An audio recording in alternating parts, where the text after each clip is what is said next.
Welcome to Manual Education. Welcome to this video. So guys, in this video we are going to discuss most expected one word substitution question for the MSCT Law 5 years 2024. So guys, these are the most expected questions है. देखो यहाँ पर ये जो one word substitutions है ना, ये बहुत ज़्यादा फेवरेट है in terms of like MSCT law 5 years के लिए. बेसिकली तो बहुत ज़्यादा इंपॉर्टेंट है क्योंकि यहाँ पे ये रिपीटेटिवली आ सकते हैं और ये बहुत ही जनरल है. जनरली आपको ये पता होना चाहिए for the purpose of exam. So moving ahead, okay, before moving ahead, here are some social media handles that we have.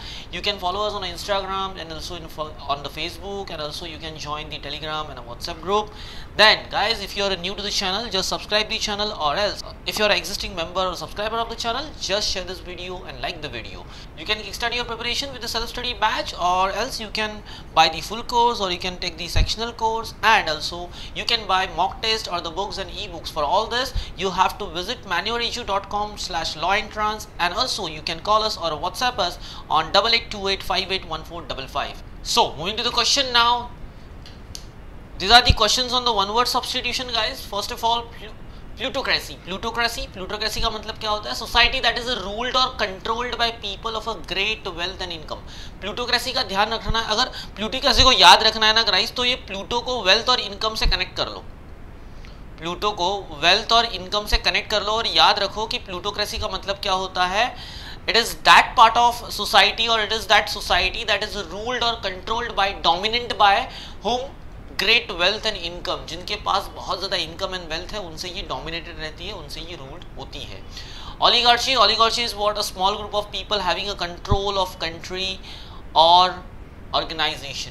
देखो ओलिगार्ची का मतलब क्या होता है कि एक स्मॉल ग्रुप होल कंट्री को कंट्रोल करे.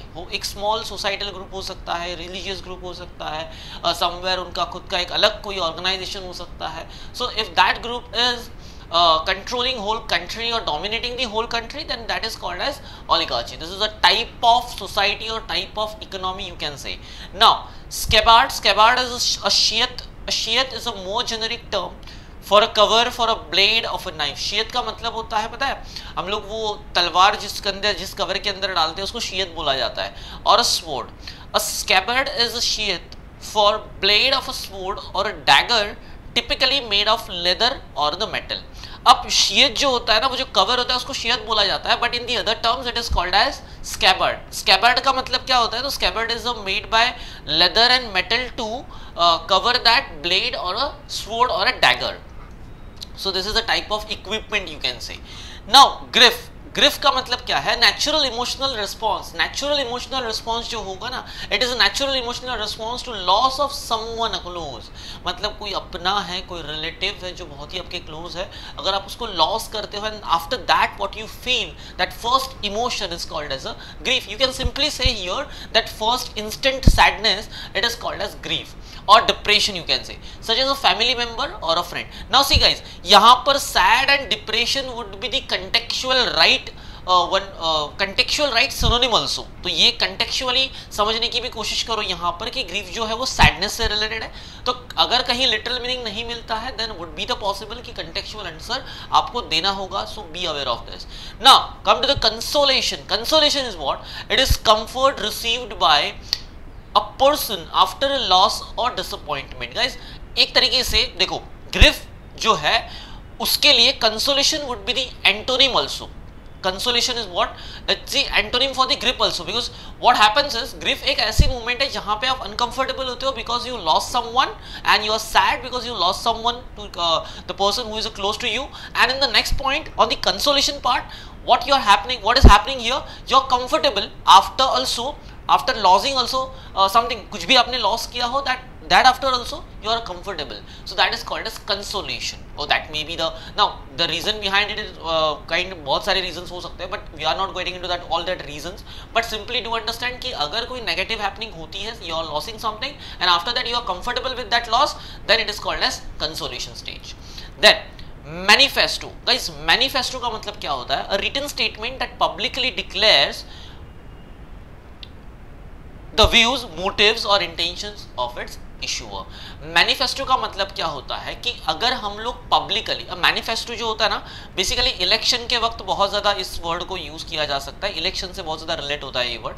तो अगर एनालॉजी में भी पूछा जाता है तो याद रखो एनालॉजी के लिए भी ये रिलेट हो जाएगा समवेयर, तो ध्यान रखना इन चीज़ों को, बहुत ज़्यादा इंपॉर्टेंट है। तो मैनिफेस्टो जो है इलेक्शन के रिगार्डिंग, अब इलेक्शन के रिगार्डिंग कैसे है वो समझो, क्योंकि यहाँ पर कैसे होता है मैनिफेस्टो का मतलब क्या है कि पब्लिकली अगर कुछ आपको डिक्लेयर करना है, आपके व्यूज, आपके मोटिव्स, आपके intention.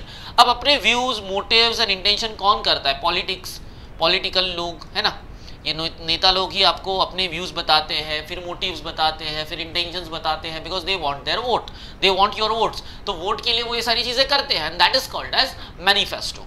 Now, moving to the next part, guys, if you're getting something, if you're knowing something new, if you're understanding what important for the exam, just like the video, don't forget to share this video and subscribe the channel. Now, insipid का मतलब क्या होता है? Something is lacking an interest or stimulation or challenge, or that it lacks a flavor or a taste. अगर कुछ uninteresting है, non-interesting है, so what it would be? It would be insipid. Insipid का मतलब क्या होता है? कुछ चीजें जो होती है वो इंटरेस्टिंग नहीं होती, so simply all that things are insipid things. तो what is that? Lacking interest, stimulation, challenge. देखो यहाँ पर चैलेंज भी है, तो यहाँ पे इंटेंसिव वाला भी है, चैलेंज भी है, और नॉर्मल वाला इंटरेस्ट भी है। तो both in both situation if you are not having that challenge and interest, it is simply called as insipid thing. Now pallid is what? A pallid which pallid जो होता है बेसिकली पेल से आता है, तो pale is a skin tone simply, तो वहां से ये पैलिड वर्ड आता है। लैकिंग विगर और इंटेंसिटी, वाइगोर और इंटेंसिटी। अब यहाँ पर लैकिंग वाइगोर और इंटेंसिटी का मतलब होता है अगर आपके अंदर वो व्हाट से एक्साइटमेंट और दैट इंटेंसिटी नहीं है। अब वो कोई भी कुछ किसी भी चीज में हो सकती है, may be that would be in the work, that would be in your behaviour, that would be in your practice और समवेयर एल्स, कहीं पर भी अगर कुछ इंटेंसिटी नहीं है, so we simply called it as a pallid. Now lackadaisical. अब ये लैकेडेजिकल जो वर्ड है ना, ये वर्ड बड़ा ही इंटरेस्टिंग वर्ड है। क्यों?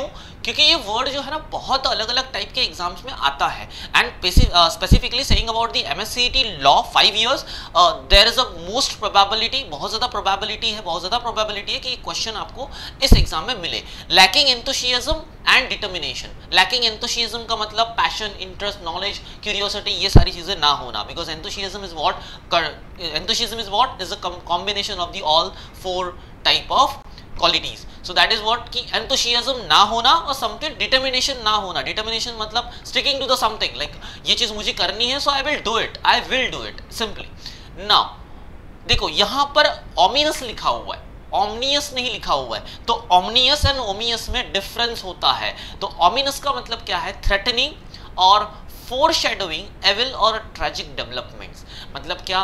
किसी को ट्रैजिक डेवलपमेंट्स बताकर, सुनाकर, समझाकर, या फिर उसकी एविल कॉन्सिक्वेंसेस बता के उसको डराना, धमकाना, that is what a threatening.